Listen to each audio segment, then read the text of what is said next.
Hi guys, আজকে আমরা করব ডিমের চিতাই। তো এই দেখছেন আমি 4টা ডিম নিয়েছি, কত বড় বড় ডিম। আর এখানে আমি পেঁয়াজ নিয়েছি আর 2টো মরিচ, কারণ আমাদের কেউ অত মরিচ আর পেঁয়াজ খায় না। আর এখানে আমি চাকুতে কেটে দেব পেঁয়াজ আর মরিচটিকে। তো আমি প্রথমবেলা পেঁয়াজকে ছোটো ছোটো করে কুচি কুচি করে কেটে নেব।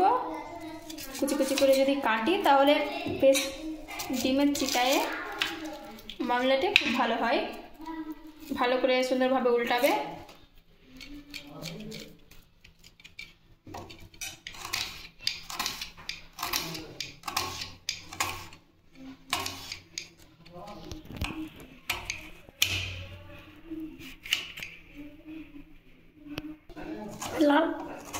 তো আমাদের এখানে পেঁয়াজ কাটা প্রায় শেষ।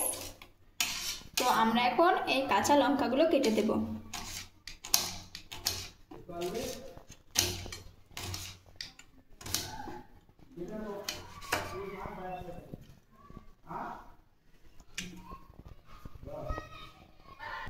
তো আমার এখানে কাঁচা লঙ্কাও কাটা শেষ হয়ে গেল।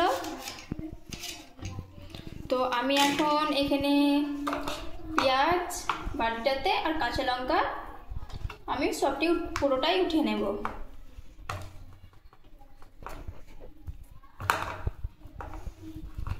আমার উঠানো হয়ে গেছে। আর এখন এখানে যে দেখছেন, এখানে যে বড় বড় ডিমটি নিয়েছিলাম বলেছিলাম, তো এখানকার মধ্যে আমি ডিমটা এখন রাখছি, একটু পরে ডিমটি ফাটাবো।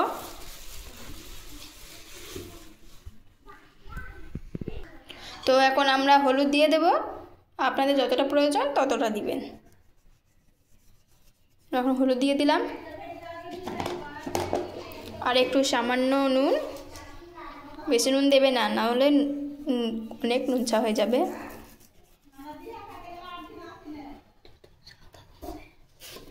আর একটু নুন দিয়ে দিলাম। তো এখন আমি এটিকে নেড়ে চেড়ে নেব ভালো করে।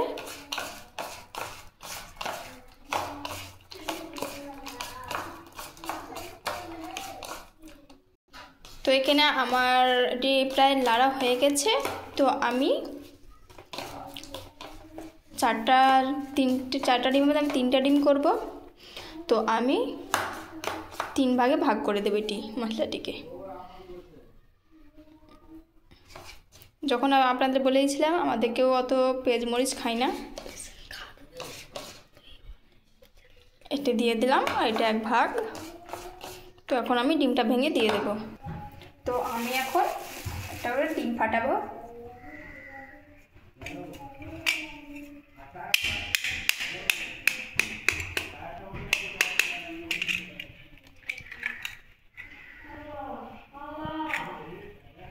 দিয়ে আমি গ্যাসটাকে ধরিয়ে দেব।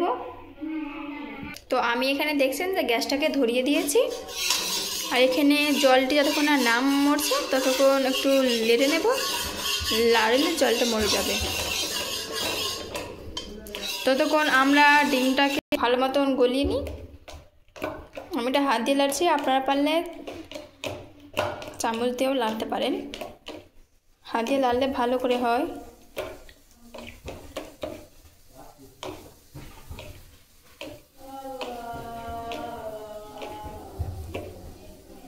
এটা আমাদের লাড়া হয়ে গেলে, আর এদিকে দেখছেন যে জলটা প্রায় মরে এসেছে।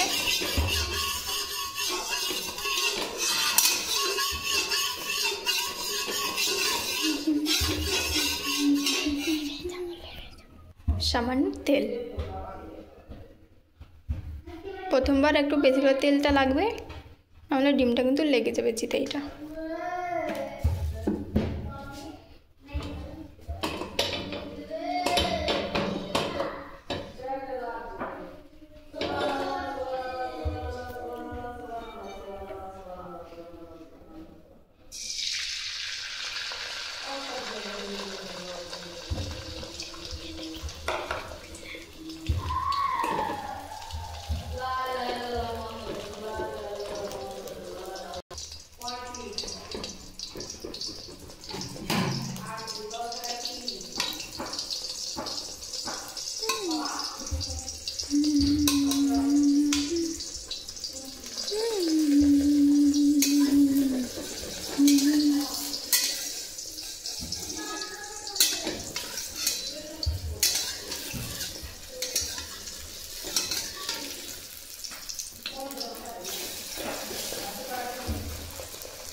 তো এই যে দেখছেন আমাদের চিতাইটা হয়ে এসেছে, তো এরকমই মতো আমরা পুরো সবটাই করে নেব। বাকিটাও দিয়ে দেবো।